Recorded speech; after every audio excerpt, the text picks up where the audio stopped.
नमस्ते, मेरा नाम शुभम है और आप मुझे ब्रेन ऑफ बिहार पे देख रहे हैं। कल रात कुछ अपडेट आया है जो ईडी का छापा पड़ा है सहारा इंडिया में, उसी से रिलेटेड हम लोग इसमें बात करेंगे। कुछ तथ्य सामने आ रहे हैं मीडिया के हवाले से। अभी भी ईडी ने ऑफिशियल प्रेस कॉन्फ्रेंस करके कुछ जानकारी नहीं दिया है, क्योंकि पिछले 3 दिन से रेड चल रहा था। बुधवार, बृहस्पतिवार और शुक्रवार को भी कुछ रेड चले हैं और ये सारा चीज मीडिया के हवाले से ही आ रही है अभी तक। तो सारे डाटा को कंपाइल करके उम्मीद है कि आज हो सकता है कि ईडी प्रेस वार्ता करके बता दे कि कितना का कैश बरामद हुआ है और क्या क्या दस्तावेज मिले हैं। लेकिन मीडिया जो है, बड़ी बड़ी मीडिया हाउस वो संपर्क में रहती है ईडी के, तो उन्होंने छाप दिया है रात में ही कि लमसम 12 इसके कमरे के दरवाजा को तोड़ के 700 कंपनियों का दस्तावेज लिया गया है। कंपनियों का नहीं, फर्जी कंपनियों का नाम छाप रहा है मीडिया कि 700 फर्जी कंपनियों के नाम सामने आ रहे हैं। तो हमने आप लोगों को बताया था कि इसका यही काम था कि पैसा उठाओ, अलग अलग कंपनी बनाओ, फंड डाइवर्ट करो और लोगों को डुबा दो। तो क्या ऊंट पहाड़ के नीचे आ चुका है या आना बाकी है? केवल ये अभी जो मीडिया रिपोर्ट आ रही है उसके हिसाब से हमारा इंडिया का जांच था, लेकिन जांच तो हुआ अगर कपूरथला कॉम्प्लेक्स वाले सहारा के ऑफिस में, तो उसी में हेड ऑफिस बहुत सारे कंपनियों का है, या दस्तावेज 1 नंबर 2 नंबर छुपा के भी वहीं पे रखा गया होगा। तो वहां का अगर जांच हो गया तो बहुत सारे कच्चे चिट्ठे इनके खुलेंगे। जरूरत है इंतजार करने का और ईडी के प्रेस कॉन्फ्रेंस का इंतजार करने का। जो मीडिया रिपोर्ट में आ रही है कि 700 फर्जी कंपनियों का दस्तावेज और 2.98 मतलब 3 करोड़ के आसपास कैश मिला है, और ये केवल और केवल लखनऊ के मीडिया रिपोर्ट के हिसाब से। और 6 ठिकानों पर इनके छापा पड़ा है, तो सबको एक जगह कंपाइल करके फाइनल रिपोर्ट ईडी पब्लिश करेगी प्रेस कॉन्फ्रेंस के द्वारा। तो एग्जैक्ट पता चलेगा कि आखिर फाइंडिंग कितना हजार करोड़ का है और गबन कितने हजार करोड़ का है और किस किस पे चार्जशीट हो रहा है और आगे फर्दर इन्वेस्टिगेशन किस किस कंपनियों का होगा। रही बात की हार्ड डिस्क भी लेके गई है 20 कंपनियों, 20 कंप्यूटर का हार्ड डिस्क बोला जा रहा है, पेन ड्राइव बोला जा रहा है। ये सब विस्तृत से छपा है अमर उजाला में भी और हिंदुस्तान में भी। तो बहुत सारे चीज अभी पर्दे हटने बाकी हैं, बहुत सारे चीजों पर से जो सहारा ने आज पिछले 10 साल से लोगों को गुमराह करते हुए आई है और गरीब आदमी का पैसा लेके नहीं दिया है। मेन मुद्दा यही है। अगर पैसा ये भुगतान कर दी रहती तो कहीं कोई किसी को मतलब नहीं रहता। लास्ट में सीआरसीएस पोर्टल आया, पोर्टल पे भी डाटा मैच नहीं कर रहा है, सब कुछ सही रहने के बावजूद में भी तो ईडी ने छापा मारा है कि भुगतान नहीं हो रहा है। तो इसका रीजन क्या है? एक्चुअल जड़ तक पहुंचने की जरूरत है कि ये 25,000 करोड़ नहीं, ये 86,000 करोड़ का लेन देन है केवल सोसाइटियों का। और इसको दिलाने के लिए सरकार त्वरित कार्रवाई क्या करती है, जिसमें पहला है ईडी का कार्रवाई। अब रहा लिक्विडेशन का, लिक्विडेशन प्रोसेस कितना जल्दी शुरू होता है। और ईडी के कार्रवाई से यह भी साफ होगा कि पैसा जो आया वो डाइवर्ट हो गया तो किन किन नाम पे गया, किस किस कंपनियों में संपत्ति थी। बहुत सारे जमीन का दस्तावेज भी मिले हैं जो कि दूसरे कंपनी के नाम पर है, जो ये छाप रही है। तो उन कंपनियों से भी रिकवरी जरूरी है, क्योंकि इनका एम्बार्गो का जो बहाना था 14 से, और एम्बार्गो के बावजूद भी जो अलग कंपनियों में संपत्ति थी उसको बेचा गया। तो जांच इस स्तर तक जाना चाहिए कि ये जो इनकी 700 कंपनियां हैं, इसमें भी अगर कोई सेल पिछले 5-7 साल में एम्बार्गो के दौरान हुआ है तो सारे को निरस्त करके पैसा उसका फिर से सहारा से भी या सहारा सीआरसीएस अकाउंट में लाके लोगों का भुगतान कराया जाना चाहिए। क्योंकि ये एम्बार्गो के बहाने में बहुत सारा चीज की है पिछले 7-8 साल में। पैसा देने के लिए इसको लगा था कि एम्बार्गो है, एम्बार्गो है, जबकि एम्बार्गो लगा था उसके बाद हटा लिया गया था ये बोल के कि जो सेल्स कंसिडरेशन होगा जमीन से वो सहारा सेबी में पहले जमा कर देना है 24,000 करोड़, उसके बाद इनको अपना काम करना है। बिक्री पे रोक नहीं था, बिक्री करना है, लेकिन उससे जो पैसा आएगा उसको सहारा सेबी अकाउंट में पहले जाना चाहिए, जो भी सहारा ग्रुप की कंपनियां हैं। तो ग्रुप ही आज तक नहीं पता चला। तो इस जांच में अगर 700 कंपनियों का बात आ रहा है तो इस 700 कंपनियों को सहारा का ग्रुप मानते हुए पिछले 7 सालों में जो इनका सेल्स हुआ है, जो इस संपत्ति को डिपार्ट किए हैं, उसको निरस्त करते हुए या उसका पैसा जहां कहीं भी रखे हैं उसको रिकवरी करके लाके लोगों का भुगतान किया जाना चाहिए, चाहे वो डायरेक्टर के अकाउंट में गया हो चाहे अलग कंपनियों के नाम पे गया हो।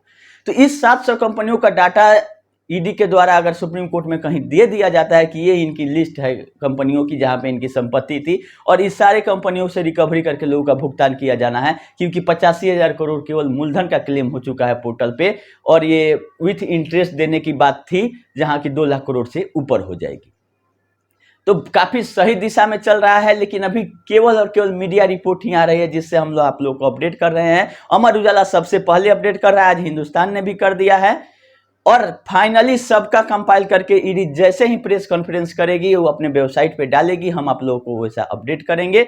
अब लग रहा है कि डाटा का मेल और बहुत सारा चीज पर से पर्दा हटेगा और मूर्खदानियों के आंख के ऊपर भी जो पर्दा लगा हुआ है वहां से भी उम्मीद है कि अब हट जाना चाहिए, क्योंकि फाइनल ईडी क्या रिपोर्ट देती है देखने वाली बात है और कौन कौन बड़ी मछली इसमें पकड़ी जाती है ये देखने वाली बात है। क्योंकि ये डॉक्यूमेंट दे नहीं रहे थे, बोला जा रहा है कि ताला तोड़ के 12 कमरों से दस्तावेज निकाला गया है, ये क्लियर छपा हुआ है और 700 फर्जी कंपनी, नाम ही सीधे लिख दिया मीडिया कि फर्जी कंपनी, इसका मतलब कि फंड डाइवर्ट करने के लिए ये सब बनाया गया था, जो कि शुरू से हम कहते हुए आए हैं। 400-500 कंपनियों का लिस्ट तो मेरे पास ही है और हमने सहारा को मेल भी किया था कि ये ग्रुप की कंपनियां हैं, आपको कोई आपत्ति है तो हमको बताइए, और वो चीज हम लोग सुप्रीम कोर्ट में भी पेश करेंगे जो अगला सुनवाई है। तो कहीं ना कहीं रिकवरी करके लोगों का पैसा दिलाना यही मकसद है हम लोगों का। आप लोग घबराएं नहीं, ये कितना भी सतीराना तरीके से फ्रॉड करे इसको पकड़ लेना ही है सरकार को या ईडी को। अब ईडी के चंगुल से बच पाती है कि नहीं बच पाती है ये देखने वाली बात है। चोर कितना भी शातिर हो अपना निशान छोड़ ही जाता है। अगर सहारा सिटी में वहां पे घुसा है ईडी तो कहीं ना कहीं कुछ रिजल्ट जरूर निकालेगा। और ये जो बात आ रही है कि सहारा सिटी पे बुलडोजर चलेगा, ये सब चीज पहले दिखाने के लिए, जैसे इनका था कि पैसा उठाना है तो बहुत सारा चीज इसके पास था, अभी भी है, लेकिन देने वाला नहीं है। वैसे ही सहारा जो शहर है वो किस कंपनी से लीज था, किसका पैसा लगा, ये बोलती है कि 800 करोड़ में डेवलपमेंट में खर्चा हुआ। जब लीज वाला था 30 साल के लिए ही लीज था, ऐसा आ रहा है कि 95 में लीज हुआ था, फिर रिन्यूअल होना है 25 में या 24 में। तो अब रिन्यूअल सरकार नहीं करेगी क्योंकि लीज में जो टर्म एंड कंडीशन था उसका वायलेशन कर चुकी है ये। तो बात आ रही है कि हम लीज रिन्यूअल नहीं करेंगे तो फिर से वो एलडीए की संपत्ति हो जाएगी। अब रहा बात कि ये उस प्रॉपर्टी में जितना खर्चा किए उसका डिमांड ही करेंगे कि हमको दे दिया जाए, जैसे ही भिखमंगी करते हैं। अब तो इनके पास कुछ बचा नहीं, जैसे सारा हॉस्पिटल लगा कि नीलाम हो जाएगा तो बेच के जो भी निकला वो निकाल लिया। वहां भी 117 करोड़ का गमन सामने आया। सर्कल रेट में इधर उधर करके डिपार्टमेंट के आदमी को सेट करके 100 करोड़ का चूना लग गया था, जो कि इस बार पकड़ा गया तो कोई इनके पास जमा करने के सिवा रास्ता नहीं था। तो सहारा देखे कि ये हॉस्पिटल भी नहीं बिकेगा और 100 करोड़ मेरा लग ही जाएगा, उससे अच्छा है कि हॉस्पिटल को बेचते हुए 100 करोड़ वन शॉट में ये जमा कर दिया।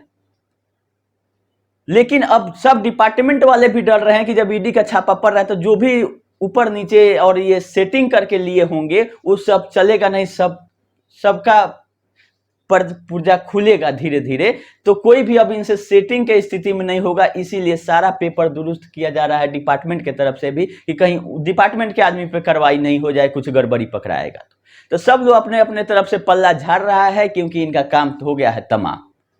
अब ये भी लीज की अगर कैंसिल हो जाता है, इसको रिन्यूअल नहीं किया जाता है तो फिर वापस हो जाएगा एलडीए को। अब इसमें ये केस लड़ रहे हैं सहारा, इसमें मीडिया रिपोर्ट ये भी आ रहा था कि सहारा से भी विवाद में से भी जब्त भी कर ली थी, तो इसका संपत्ति नहीं था, लीज पे था, तो इसीलिए इसमें फिर बीच का रास्ता निकाला जा रहा है, केस भी चल रहा है सुप्रीम कोर्ट। लेकिन अगर रिन्यूअल नहीं होता, वापसी होगा, तो ये अपना पैसा डिमांड करेगी कि हमारा 700-800 करोड़ लगा हुआ दे दीजिए, लेकिन प्रॉपर्टी कितने का है। तो इसको अब लग रहा है कि भगला भूत का लंगोट फायदा, वही हाल है। और जो भी आ जाए, जहां से आ जाए, दे जाके अपना निकलेगी। अब ईडी क्या खुलासा करती है देखने वाली बात है। बुलडोजर चलता है, इससे हम लोगों को कोई मतलब नहीं है, वो सहारा की संपत्ति थी, रहेगी भी तो सहारा की। वो कहाँ बोल रही है कि सहारा सिटी से हमारा पैसा आएगा तो हम इन्वेस्टरों को वापस करेंगे, तो उससे हम लोगों को क्या लेना देना है। वो सहारा की संपत्ति थी, रहेगी तो सहारा की रहेगी, नहीं रहेगी तो सहारा की नहीं रहेगी। किस कंपनी में, ये भी अभी तक नहीं क्लियर हुआ है कि लीज किस कंपनी से था। सहारा इंडिया पार्टनरशिप फॉर्म में था कि सोसाइटी में तो होगा नहीं, कि 95 में तो सोसाइटी थी ही नहीं। तो वो संपत्ति सहारा की बहुत सारी संपत्तियां है जिसपे कोई पब्लिक लायबिलिटी नहीं है, वो रहेगी। जिसमें पब्लिक की देनदारी है उतने से हम लोगों को मतलब रखना चाहिए। उसका बुलडोजर चले चाहे कुछ भी चले हम लोगों को नहीं मतलब। लेकिन ये दिखाने के लिए पूरा ढाढ़स बनाई हुई थी कि मेरे पास ये है वो है, इतना में लखनऊ सिटी है। पता चला कि कोई भी इसका अपना रजिस्टर्ड नहीं है, सब लीज पे लिया हुआ है। जैसे हॉस्पिटल का लीज 100 साल के लिए था, ये 30 साल पे रिन्यूअल होना है, तो रिन्यूअल का पेमेंट करना होगा। अगर रिन्यूअल नहीं होता है तो जो डेवलपमेंट किए हो सकता है कि उतना वापसी हो, या एलडीए बोल दे कि आपने नियम का उल्लंघन किया इसलिए आपको कुछ नहीं मिलेगा, फिर जाएगा केस सुप्रीम कोर्ट। तो ये कोर्ट का चक्कर इनका लंबा चलते रहेगा। हम लोग को उस तरफ नहीं जाना है। हम लोग को मतलब है कि पोर्टल से पे जो अप्लाई हुआ है उसका पैसा दिला दे। हार्ड डिस्क अगर ईडी लेके गई है तो वहीं अब सरकारी डिपार्टमेंट के पास ही सारा डाटा पहुंच गया है, वहीं से मिलान करके लोगों का पैसा दिलाना शुरू कर दिया जाए, इतने से हम लोगों को मतलब है।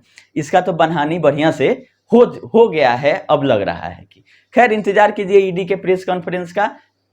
सारे चीजों पर प्रेस कॉन्फ्रेंस में जो आएगा समरी, उसमें विस्तृत चर्चा रहेगी, हम आप लोगों को बताएंगे भी। अभी के लिए इतना ही, धन्यवाद।